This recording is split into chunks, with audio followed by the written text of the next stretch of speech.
Okay. Welcome. Hi. Hello. How are you? I am so excited to be here recording another video.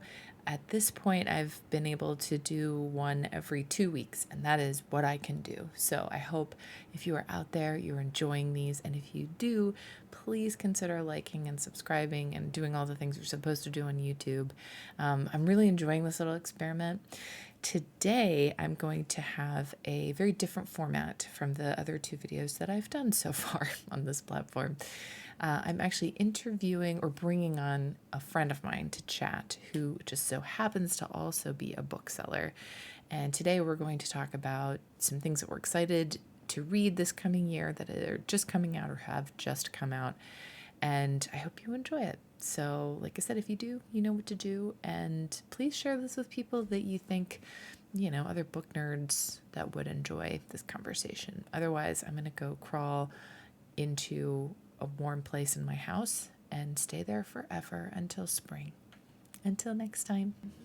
I hope we sound fine. All right, so Cool. We are recording. We did Yay! it. Hello, Donna. Hi, Genevieve. How are you? I am so excited to be on your new channel. I watched your video. It looked so cute. Oh my gosh, that long video. Yeah. But hey, it was awesome. Well, I'm Donna. I am a bookseller. Technically, I'm a kids specialist, but at the bookstore where I work, Kepler's, I also sell grown-up books. So I've kind of started becoming like the de facto like sci-fi fantasy person to go to, which is really fun. That makes sense. Because that is kind of where I live in terms of my own personal reading. I read a lot. I don't just read kids books, but I do love kids books. So I'm going to tell you a little bit what that means. As a kid specialist, I specialize in books from anywhere from age 0, newborn, to YA, which technically goes to like 18, 19. It's fuzzy, and a lot of grown-ups read YA, so, But where I mostly love to read for my personal enjoyment is YA, sci-fi fantasy, and then grown-up sci-fi fantasy. I also enjoy mysteries, thrillers when they're, really exciting.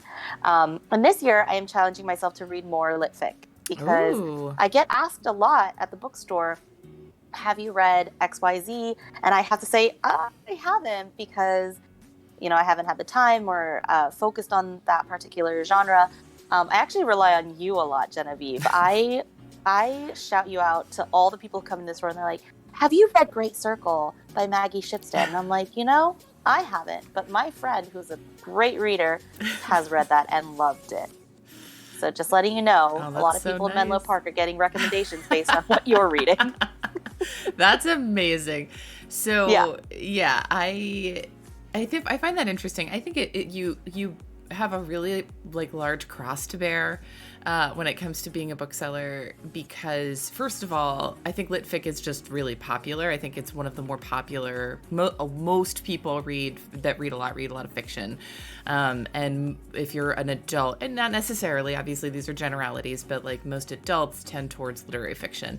And the adults that I've interacted with in particular want to read things that they feel are this sort of high definition literary whatever, which is fine. Read what you want to read. But I think that having somebody like you who is a specialist in a particular genre is so important. And it's especially if somebody like myself who reads a lot of lit fic wants to read other things, wants to challenge themselves, is bored of reading or feeling like they're reading the same things all the time. We need people like you to be able to say hey, I've read a lot of fantasy. I've read a lot of, even imploring adults to read middle grade or YA, right? There's a lot of good shit in there that is excellent palate cleansers in between, Bewilderment and Great Circle. And it doesn't need to be the best book you ever read. You know what I'm saying? Yes. I hate to say 100%. And this is something I come across in my life as a children's bookseller. People come in looking for recommendations for their kids, and they're like, I really want them to read a really good book. I'm like, okay, great. We have really good books. Sometimes that's But like, not every book your kid reads is going to be the best book they've ever read in their life up to that point. Like, not even close. Like, sometimes you just want a wimpy kid to just tide them over, get them interested in reading, and then get them something that's like, you know, going to be great literature or whatever. But, you know, also, whatever. Reading is so subjective, and it is really definitely it's a very fun job. I love my job. I have a great time. I have great coworkers. And it just means that I get to like spend a lot of my time thinking about reading and thinking about books, which is like ideal for me. And yeah, I could not always helps to have friends like you that I can just talk books with all the time as well. I don't think I could do your job. I don't think I could do my absolute passion as my also job, which is a weird thing for me to say because I'm an artist, like, right? So you would think, oh, you're an artist, like that's your whole life. And I'm like, no, it's not. It can't be my whole life. If that was my whole life, then I don't know. Like, I mean, I guess there are people that do that, but I think as I've grown older, there's a part of me that really loves this idea of relaxation and not obsessing about working all the time, which I think is just like an inherently American thing. Like, it's, you know, Americans work more than most other countries, right? And everything turns into this job and this hustle. And I think part of that is because it needs to, right? Now I have an Instagram and I've started this channel and I'm doing all these things that are, you know, seem worky to me, but like, if I don't want to do them, I just don't do them, you know, like I'm doing it because it helps me like savor the experience of reading and like share time with you and like other people that enjoy reading.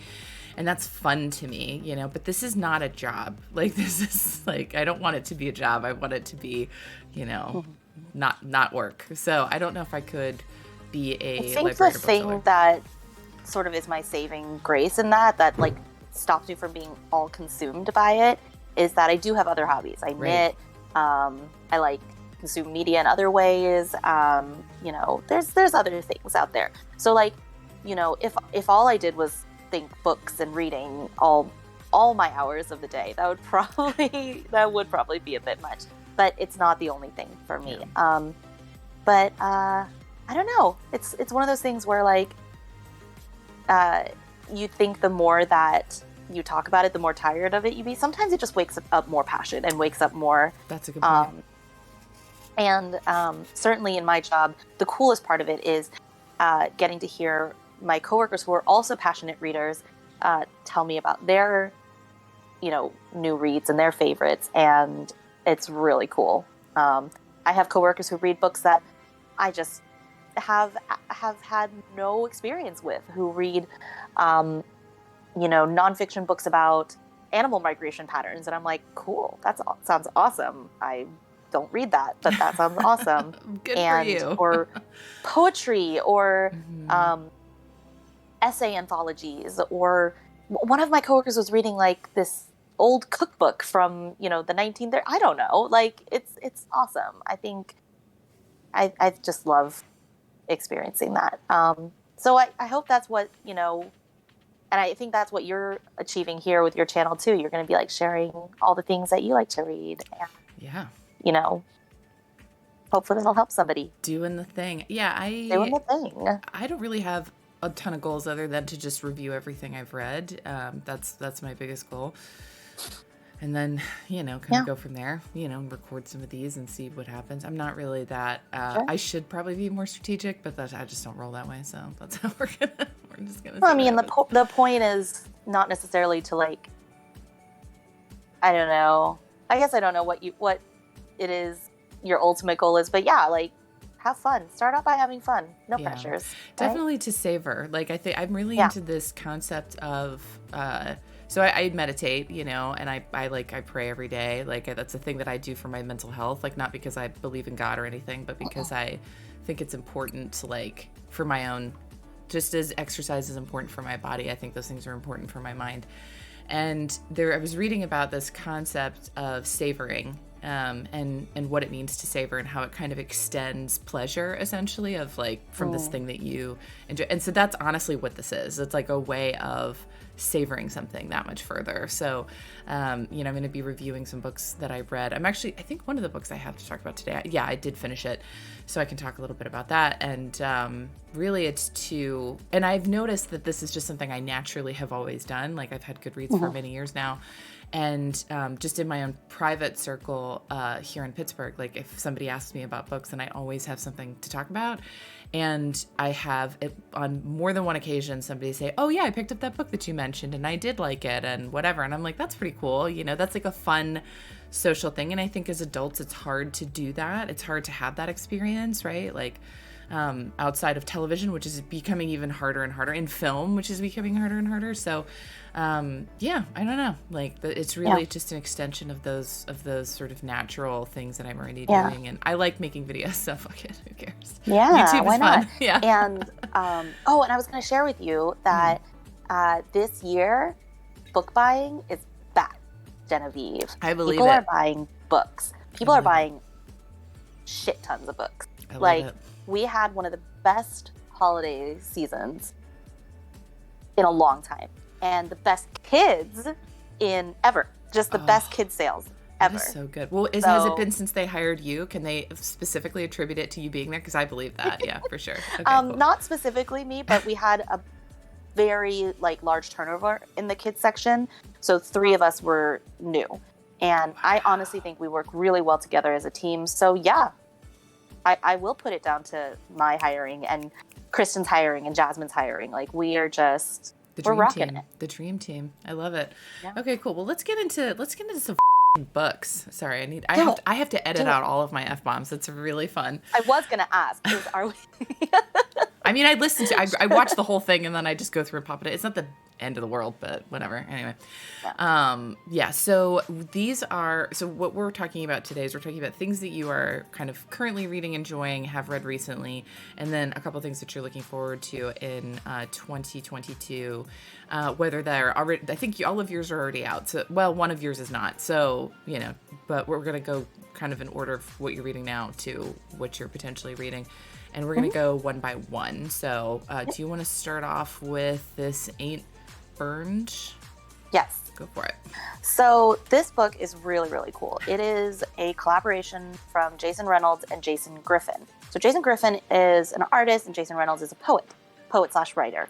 And I didn't realize this before, but they were college roommates. They started, they've been best friends for forever. They wrote a book called My Name is Jason and Mine Too, which I haven't read yet, but I'm going to look into it.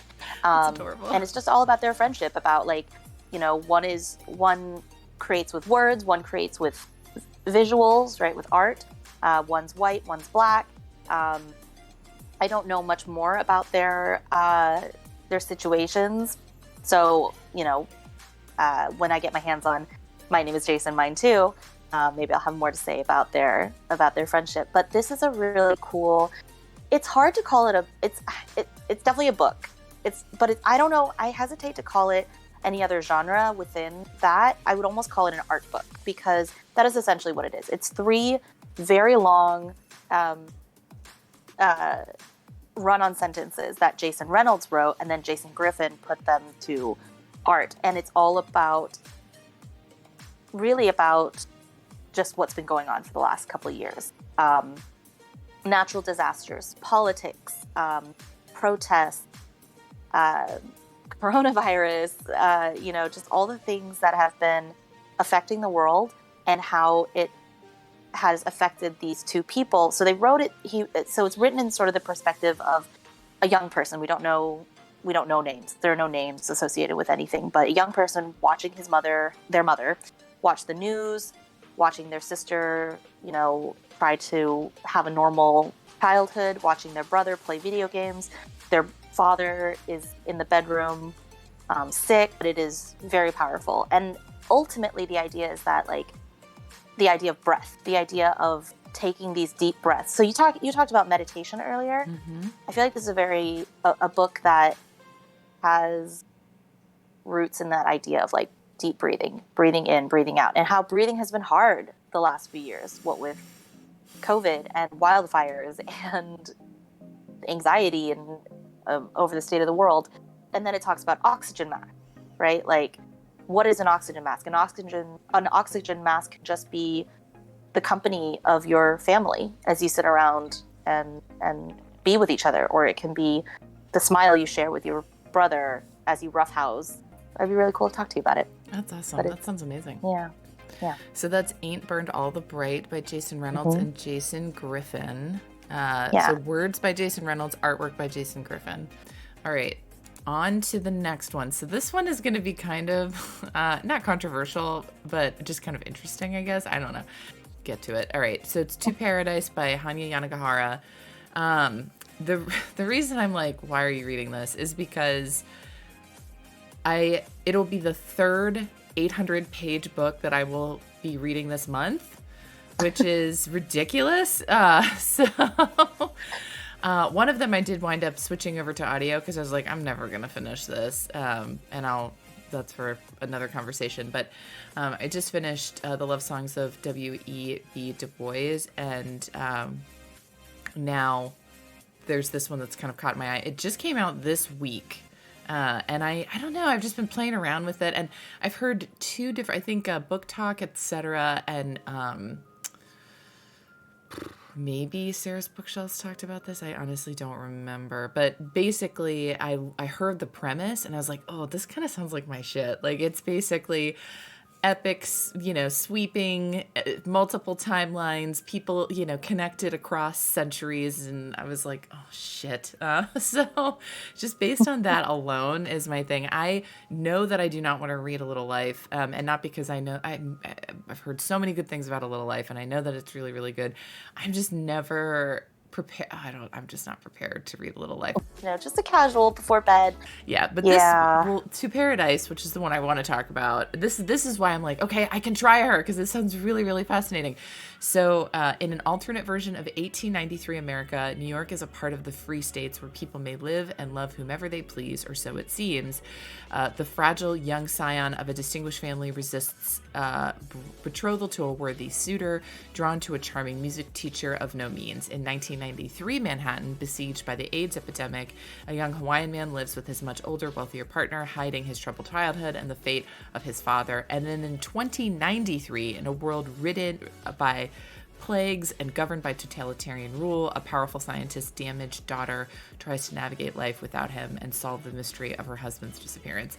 That sounds so my shit. That is so my shit. So I'll be real, and they're calling it an ingenious symphony. And the fact that there's 3 different stories kind of all interweaving, whereas A Little Life kind of seemed, there was like a group of people, but it really seemed to kind of focus on one storyline. I was like, yikes. So, I'm going to give it a shot. Synopsis kind of reminds me a lot of like a little bit of Cloud Atlas and Cloud Cuckoo Land. I've read Cloud Atlas and I've not read Cloud Cuckoo Land. Maybe it's just the whole like different timelines and interconnectedness. And I guess that's like unavoidable if you're going to be writing that kind of story. You're just going to get compared to Cloud Atlas. I think it's just going to happen. I think also the other thing that really pulls me to this is that having just finished Love Songs, which I'm not going to go into here, other than to say it was absolutely incredible. I'm so hungover from that book. I kind of feel like this will sort of like help me with that hangover a little bit. I don't know if that even makes sense. Go. Or, I'll get like 20 pages into it and be like, hard pass. I doubt that though. I have a feeling that I'm gonna like her writing, but we'll see. People do talk about that writing. I know people are always talking about that writing though. So, we'll see. So that's To Paradise, and I'll circle back on that maybe next month, and we'll see. We'll see if I actually read it. So, okay, cool. So then I'm going to pull this one up for you, which is The Sweetness of Water, which, okay, so I just have to say about this. This cover looks so much like another cover to a book that is nothing like this book, I can promise you. And it's really annoying because every time I see it, I'm like, which book? It is don't ask me what it's called. I can't think of the name of the book. It's a, God damn it. Well, you talk about this book and then I'll pull it up. So a week ago, I went on Libby and I just was like, I didn't have any library audiobooks at all. And I was just scrolling. I was like, oh, maybe I'll just like pick a couple and put them in my car, put them and borrow them. And then if they go away, they go away. If I get to them, I get to them. That's great, right? And these were the ones that you can instant borrow. And Sweetness of Water was one of them. And I just was like, well, I think it was in Oprah's book club last year. And even if it wasn't, I know it looked really interesting. I remember picking up an arc of it a little while back, and I think it's still in my house somewhere. But, arcs go missing or they get buried. Who knows? Who knows where arcs go? Oh, and I should specify, an arc, if you don't know, is an advanced reader copy. I'm very lucky as a bookseller to have access to them. It means I get to read a book early and be able to talk about it and sell it on the day that it releases, although I am so far behind on my reading that I hardly ever get to the arcs in advance. So this book is set in Reconstruction, Georgia. It's in a town called Old Ox, which I haven't looked up if it's a real town or not, and I don't know if it's North Georgia or South Georgia. I think they said it in the beginning, and I think I just forgot. Regardless, it is set in Georgia, and it is about a landowner named George who his whole life has spent it idle. He has inherited a large amount of land from his father, but has never done anything with it and just keeps selling off parcels of land to live a cool, chill life, reading books, walking around what's left of the land. He has this idea that there's this creature on the land that's like almost like a bear, like tall, black fur, but then can like run on four legs. And his father was obsessed with it, and he's a little obsessed with it too. So he goes out and like tries to hunt this bear all the time. He has a wife and a son.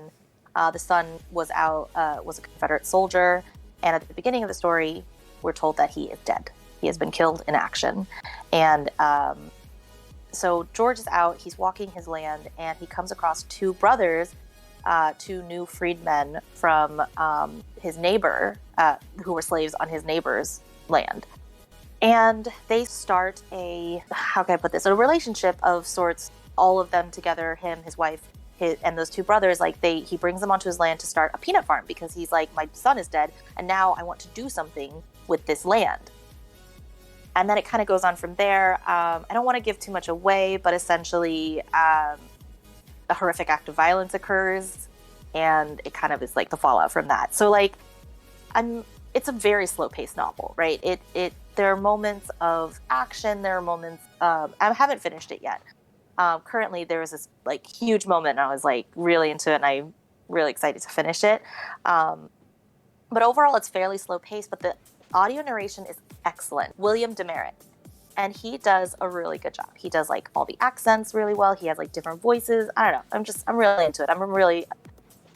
I really appreciate when a narrator just gives it its all, their all. The funniest part though is that one of the characters is a sheriff, and he talks like John Wayne. So every time the sheriff comes on, I'm like, wow, you're just doing your best John Wayne voice right now. And it works. Like, it sounds like John Wayne. That's pretty cool, though. It kind of, every time it kind of takes me out of it a little bit, but not too bad. So it's hard to say that I'm, like, enjoying this book, because it's, like, pretty hard, like, subject matter. There's, like, a significant amount of, like, violence and racial bigotry that occurs, obviously. But I think it has been a really worthwhile read for me, and it's a nice way for me to get into my practice this year of trying to read a little bit more lit ficky stuff, a little bit more general fiction. And I haven't read a Civil War / Reconstruction era novel in a while, and this one is, I think it's a pretty worthy pick. Well, did you know that it was longlisted for the Booker? I did not know that. Or maybe I did know that, but I forgot. I mean, I'll be honest, that doesn't matter to me. It kind of signals something to me about that book, that I might find it challenging and therefore might not love it. That's not always the case, though, right? Like, that's not a given. I mean, awards are so political all the time. And I don't know much about the Booker Prize. I have not looked much into it. What would you say is like your sort of hold up when it comes to the Booker? So what it means to me whenever I see that it's been longlisted for actually not even long listed is fine. If it's shortlisted, that's when I'm like, because it usually just means it's really challenging. Like whether it's the subject matter that's really challenging or the nature of the format of the book is challenging, like how it's written, whether that's like the POV or let me think, just the physical structure of it. I think a really good example, there's one called, it's either The Milkman or Milkmen. It's a Irish novel that the way it is written is really kind of intentionally disorienting. And I think also there's this correct assumption that a lot of literary fiction has a lot of violence in it, and a lot of sexual violence as well. That's pretty common, I think, in a lot of literary fiction, unfortunately, usually because it is tackling subject matter that, has those things in it.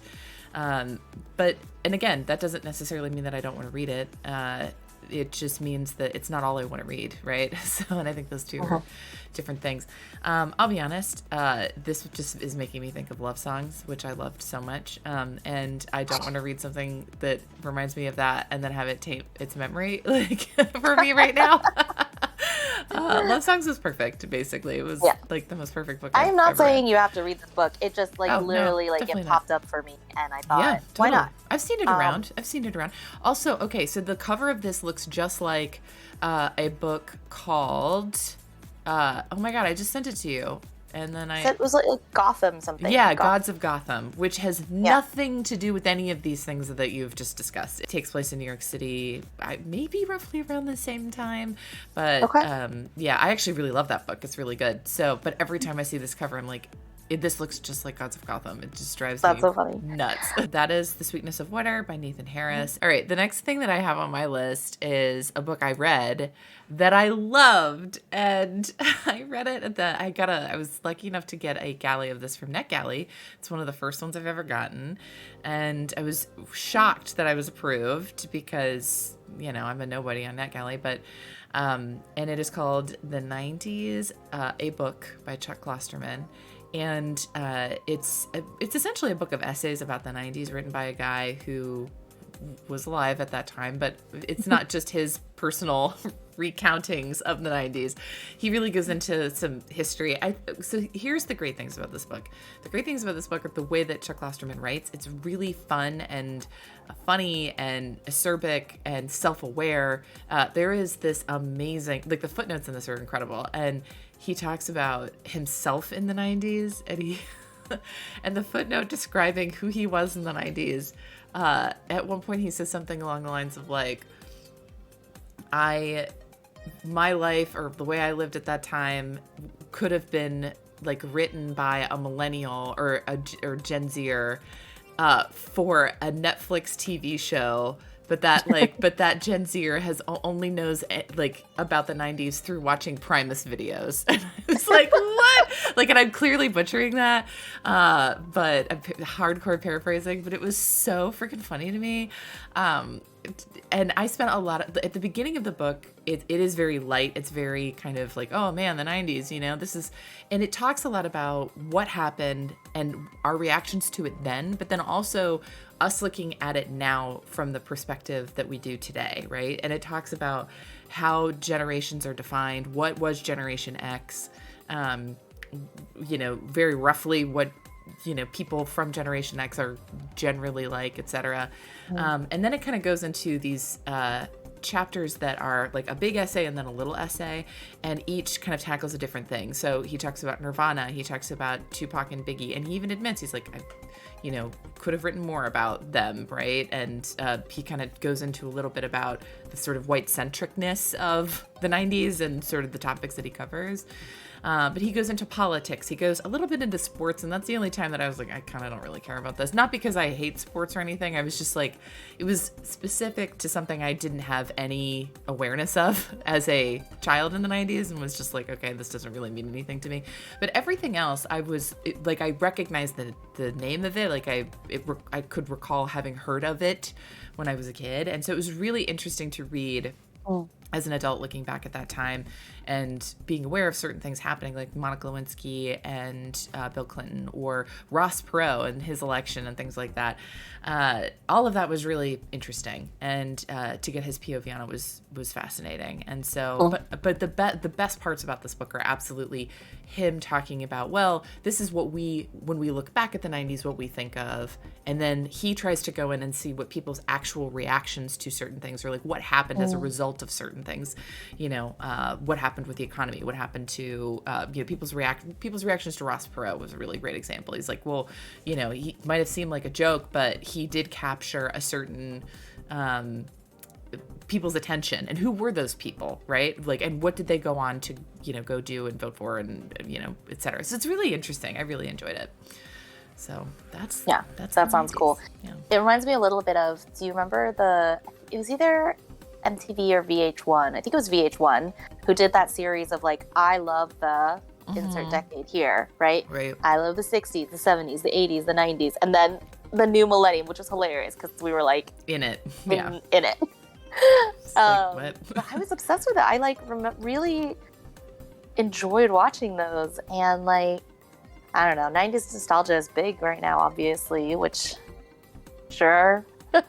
Well, and he talks about the 70s nostalgia that was really big in the 90s. And I remember that vividly. Like, I remember bell bottoms being a thing. I remember watching Happy Days on Nick at Night. And I remember people he talks about that 70s show, actually. And so it gets a little, like, Inception-y and stuff, and, like, Ouroboros a little bit about it, which was kind of cool.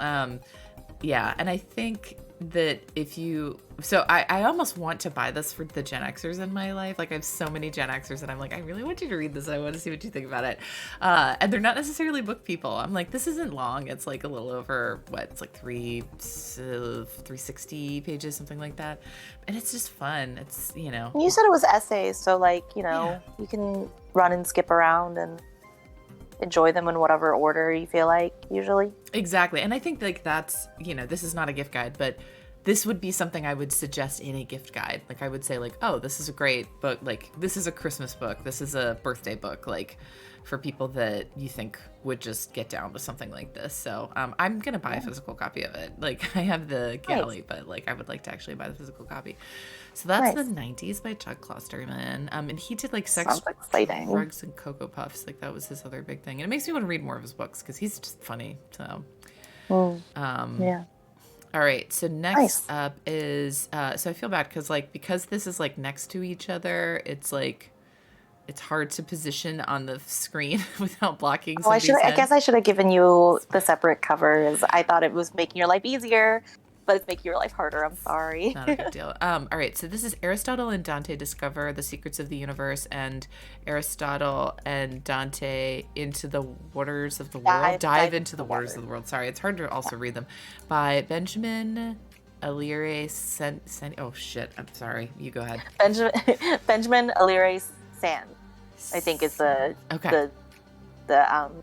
what I've heard mostly.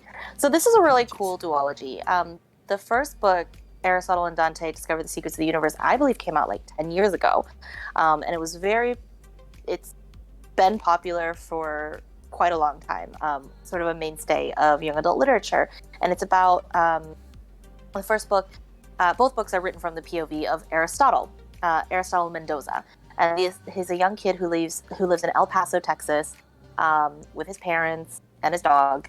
And he has two older sisters who are much older than him. So he's like, a lot. What do you call it? I don't know if I call him an oopsie baby, but he's definitely an afterthought baby in a way.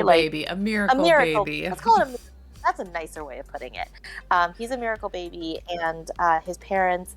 It's set in the 80s as well. So his dad was a soldier in Vietnam. His mom's a teacher. And they are just, at the beginning of the novel, Ari, he goes by Ari. He's kind of angry. He feels like his dad won't talk to him. He feels alone. He doesn't have friends. He doesn't want to have friends. He's just kind of in his own thing. He also has an older brother who is gone from his life. He is in prison, and he doesn't know why his brother is in prison. Then one day at a community pool, he's kind of like splashing around, and he meets Dante, who says, I can teach you how to swim. And it's, cliche, but it's the beginning of a beautiful friendship. They start, hanging out more.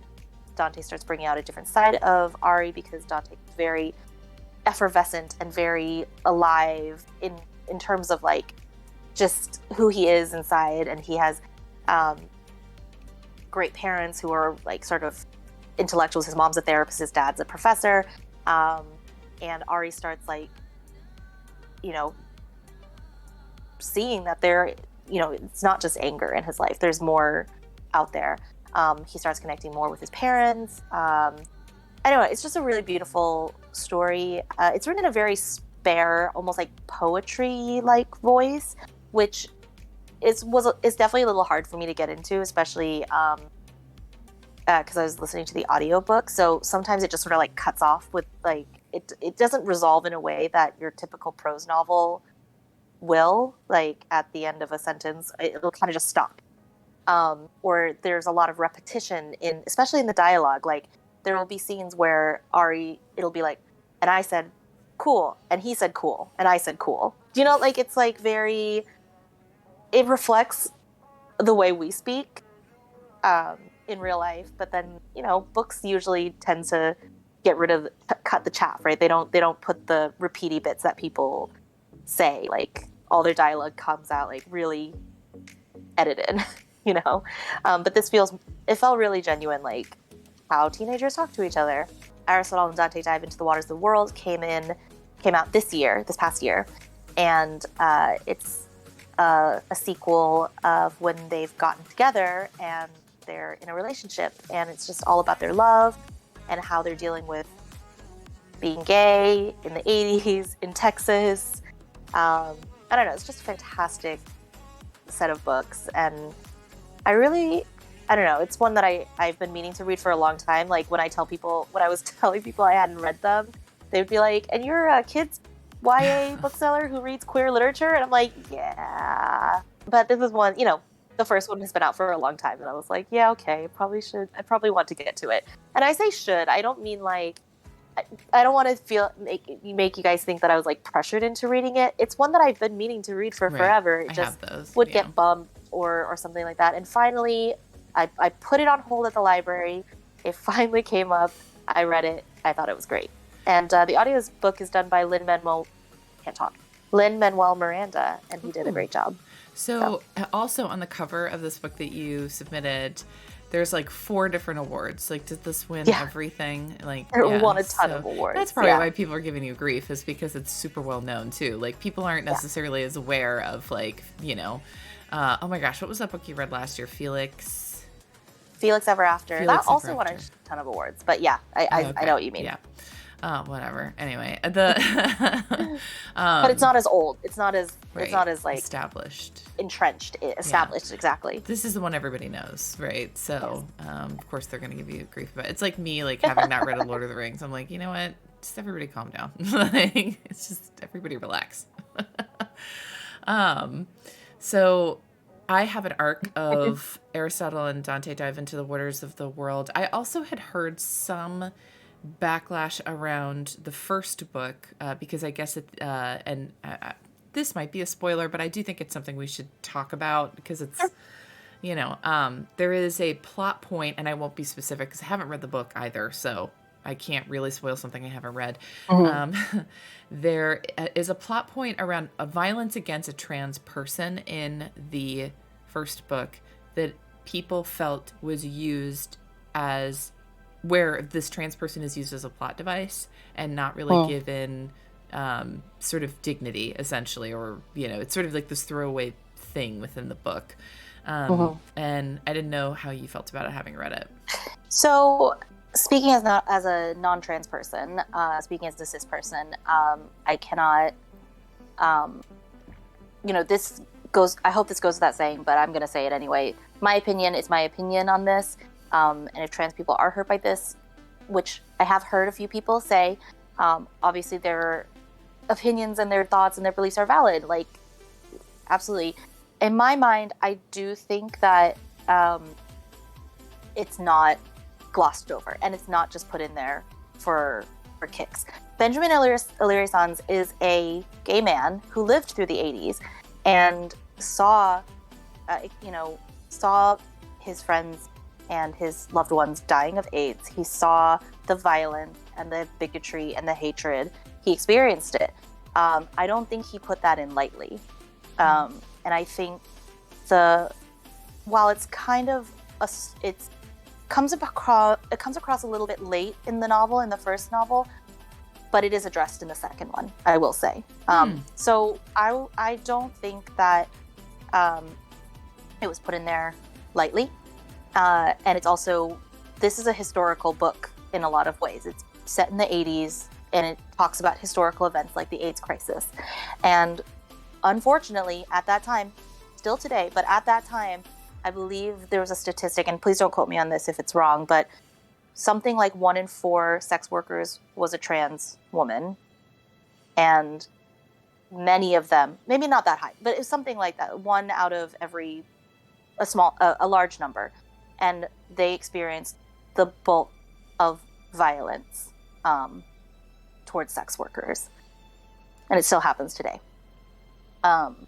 So it's not like he made up this concept to hurt trans people, right.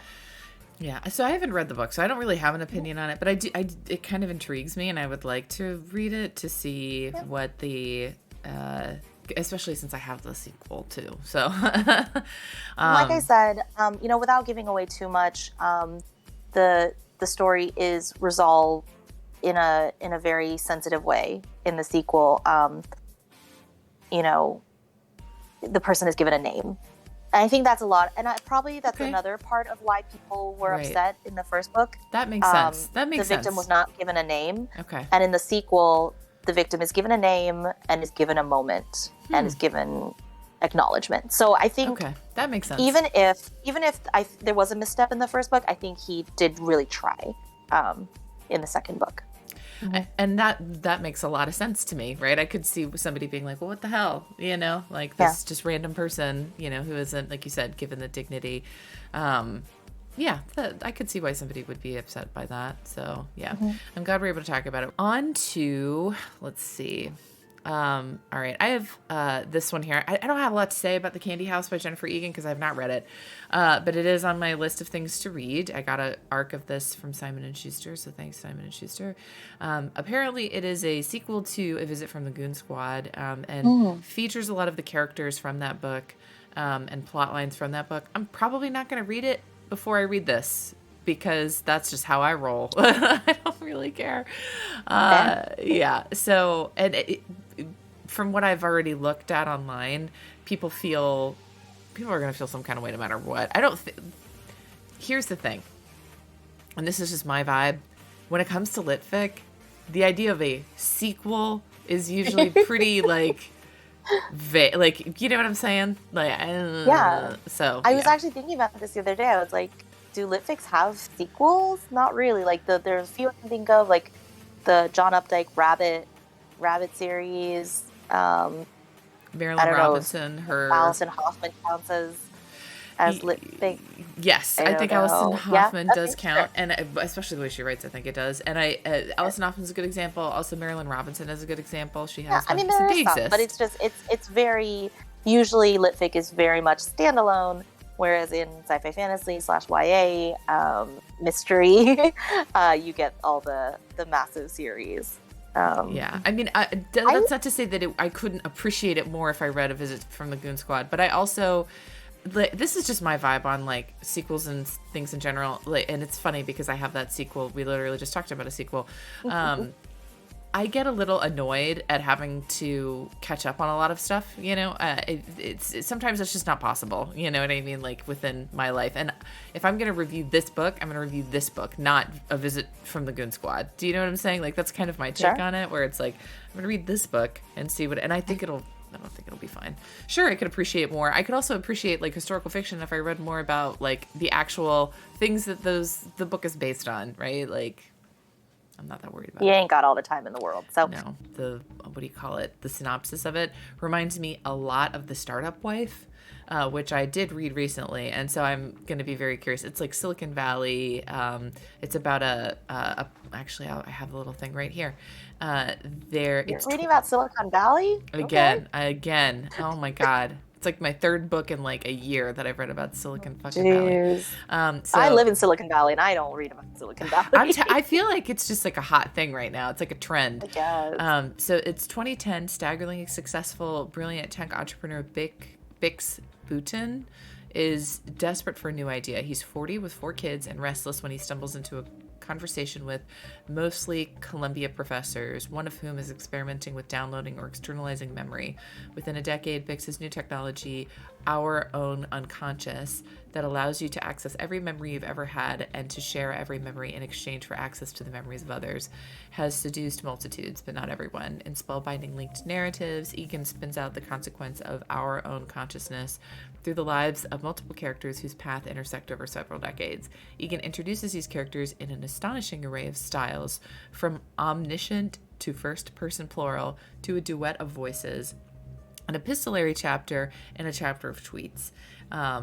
See, this is what I'm talking about. Well, this is like some fucking lit fic shit right here. This is like lit fic. Like, yeah. So this is, in the world of Egan's spectacular imagination, there are counters who track and exploit desires, and there are eluders, those who understand the price of taking a bite of the candy house. Intellectually dazzling and extraordinarily moving, the candy house is a bold, brilliant imagining of a world that is moments away, with a focus on social media, gaming, and alternate worlds. You can almost experience moving among dimensions in a role-playing game. Egan delivers a fierce and exhilarating testament to the tenacity and transcendence of human longing for real connection, love, family, privacy, and redemption. Does that ring any bells for you? Like, as Black Mirror? I know. I was thinking very Black Mirror, right? Yeah. So does that make you think of at all a Visit from the Goon Squad? Are you getting Goon Squad? I don't remember, dude. Okay, cool. Then I'm not worried about it. If you read it and you can't really remember anything from it, I'm not going to worry about it. I don't think it was about... Was it about technology? I thought it was set in Australia, dude. I don't know. I will say, okay, so readers also enjoyed totally wrong. This is from what is it? Goodreads. Sea of Tranquility by Emily St. John Mandel. I'm assuming that's a forthcoming title from her. The High House, which I have read and loved. The Sentence by Louise Erdrich, and Joan is Okay by Y.K. Wang. So, like, all of those sound like very... Like, oh my gosh, How High We Go in the Dark. Yeah, like, I'm just looking at a Tom Perrotta book. Yeah, I'll be fine. I'll be fine. Yeah, I get it. Well, that'll be exciting. I can't wait to hear all about the new Black Mirror episode by Jennifer Egan. Yeah, we'll see.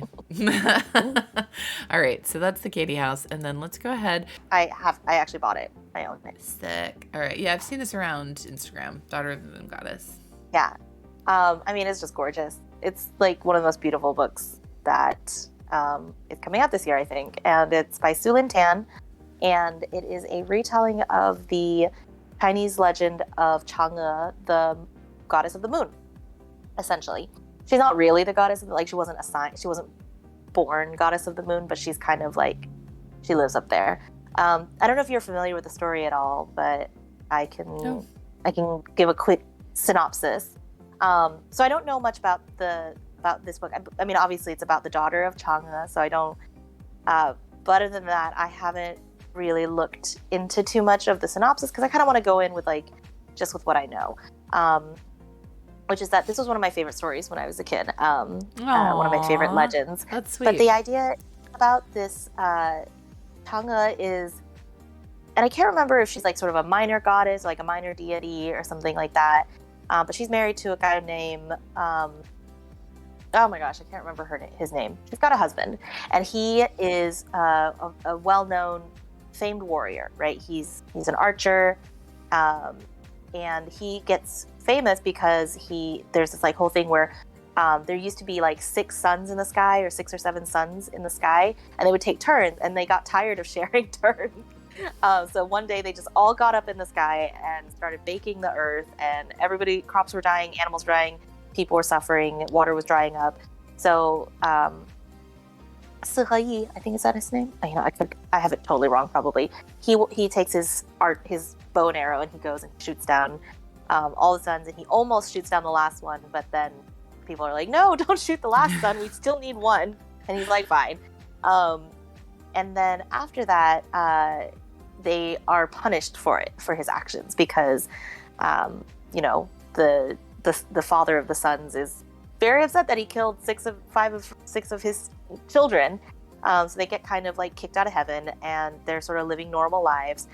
But Chang'e misses being in the heavens. She misses being a goddess. She misses all kinds of things. And they hear tell of this distant mountaintop where there's a flower that has a seed, that if you eat the seed, you become immortal again. So her husband goes on this long journey because he loves her, and he's going to go find the seed for her, and he brings it back.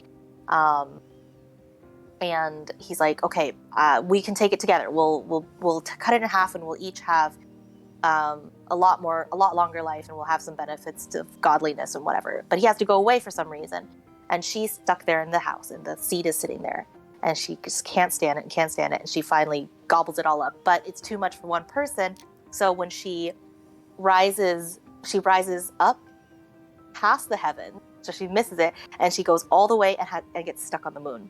Oh. And so she has to live out the rest of her life sad and alone on the moon, and her only company is a white rabbit that is pounding medicine on the moon.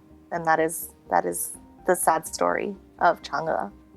And so this story, the Daughter of the Moon Goddess, is kind of based off of that legend, correct? Okay, cute. Yes. That'll be cool. Yeah. So this is by Sulin Tan, and the cover is obviously really gorgeous. And your favorite, Stephanie Garber, has a pull quote on the front of it. Yeah. Your favorite. Pull quotes don't always mean something, but yeah, no, you're right. Like, no, they don't mean anything, but at the same time, they also mean Um, something to me. You know what I mean? I know they don't mean anything, but they also definitely affect like how I feel about a book. Unfortunately, like I can't deny Yeah. it. I mean, this is a grown-up fantasy novel. It is not a YA. So, I mean, I kind of wish they had a different author as the pull quote, because Stephanie Garber is very much a YA author. But that doesn't necessarily detract for me. I'm going to give it a start probably tomorrow. Actually, I actually have the whole weekend off, so I can actually get some reading done in addition to the, typical normal human stuff I have to do. God, why can't we just subsist on air and just be able to read? Like if books could give me nourishment, I know. in other ways, that would be great, wouldn't it? I agree. Yeah, this looks great. I'll let you know how it is. Yeah, and then maybe it'll be something for book club too. That'd be cool. Yeah. My last book I have that I pulled up here a little bit. It's called Gender Pioneers: A Celebration of Trans, Non-Binary, and Intersex Icons by Philippa Punchard. I just got a proof for this on NetGalley, so I have not read it. I know nothing about it, but it looks like it looks like nonfiction, which for some reason I'm reading a lot of those. So the description just says it's an inspiring collection of illustrated portraits celebrating the lives of influential transgender, non-binary, and intersex figures throughout history, showcasing the diversity of gender identities and expressions that have existed in all cultures, alongside with developments from recent years. The extraordinary stories of this book highlight the achievements and legacies of those who have fought to be themselves, whatever their gender, from activists, soldiers, and historical leaders through to pirates, actors, and artists. This book explores the life and times of over 50 trans and intersex trailblazers on their fight for equality, acceptance, and change. So, seems pretty awesome. Very cool. This is very in my wheelhouse. I love reading about gender in general. I love reading LGBTQIA plus stories generally. And I don't know, I think this just looks super up my alley. Nice. So yeah, I don't know anything else about it, but it looks pretty cool. So yeah, we'll see how that goes. Awesome. I love it. Yeah, this will be a nice palate cleanser. I think nonfiction is becoming my palate cleanser. Jumping in that and Stephen King, they're perfect, they're perfect palate cleansers. So this year I am just reading what my dumb little lizard brain tells me to read. That looks cool. I'm gonna read that next. Yeah, I'm going to try not to plan except for obviously the ones that we're reading for book club. I'll be honest. I did also start this today. Ooh. Yeah, because I just want to read it. I really just want to, like, there's a list, there's like a pile of books on my nightstand that I've been putting off because I was doing other stuff, and now I'm just like, no, this is the time. So, yeah, and then of course I'm going to be taking a little class, but like most of the books for that are pretty short. So I'm like, whatever, I'll just run through that. It'll be fine. But yeah, that's all I had for today. So I appreciate you being here. And where can people find you online? Well, I'm on Instagram at The Lady Door. I don't post a ton, but every so often there's some knitting content, book I'm reading. I throw some stories on. Well, and Kepler Books. You run that account too? I do run that. I guess that's because my personal Instagram is very quiet because I have to run the social for the store, and that's where I go put all my energy into. You do a good job. Social media. Thank you. I appreciate that. Yeah. I appreciate that. So yes, it's so. Our bookstore is called Kepler's Books and Magazines. We are in Menlo Park, California, and our Instagram handle is Kepler's Books. You can find us on Facebook I believe it's also at Kepler's Books. We have a Twitter. We don't do much with the Twitter, I will say. Twitter, just forget Twitter. The thing with Twitter is that you have to be so on it. Like, if you're going to be on Twitter, you have to be on it. And I'm not on it. So we're going to figure out that as time goes on. But for now, our Instagram, I post pretty much once a day. Didn't post today. I throw some stories on there. We do some fun things. And yeah, check us out. We've got some reels. I don't know. I'm trying to figure out reels. They're tough. But I do reels reviews, and they're really fun. Yeah. Like, I like it because it's just really easy video. I really prefer video over doing pictures. I don't know why, because theoretically it's more difficult, but I don't know. Oh, and did you see, I mean, this is relevant to your interests too, that Instagram is changing up the way things can be viewed. If they're not just relying on algorithm-based viewing system, they're bringing back chronological order. Whoa! You can toggle between 3 different views. You can toggle between algorithm, which is the way it is now. You can have sort of like favored profiles, so like you pick the ones that you like, and then you'll see those on your feed, and then you have chronological feed. Cute. That's great. So they're basically going back to essentially what Reddit does. Great. Literally. Like, I'll be honest, like, Reddit is my personal social media, like, where I just, I spend a lot of time just looking at things on Reddit. And yeah, you have your home, which is all the things you want to see and you want to flip through. And then, you can organize, like, you have all and then popular, and you can organize that by chronological. Or my favorite is to go into a post that hits the top front page and then organized by controversial. That's the best way to look at Reddit. Best and worst, like truly best and worst. So yeah, do that with, So Pro tip. I got it. I love it. Yeah. Instagram's finally getting its shit together. I can tell that they are really worried about TikTok eating its lunch, and so you can see that they're like, I think that the algorithm is going to change a lot. I think it's going to start to like basically put you in front of more people and not all right, well, thank you, and that's true. And yeah, we'll see you next time. And super fun being here. Thanks for having me on your channel. I'm sure you have your own little outro, but I hope anyone who watches it likes the video. Yay! Bye.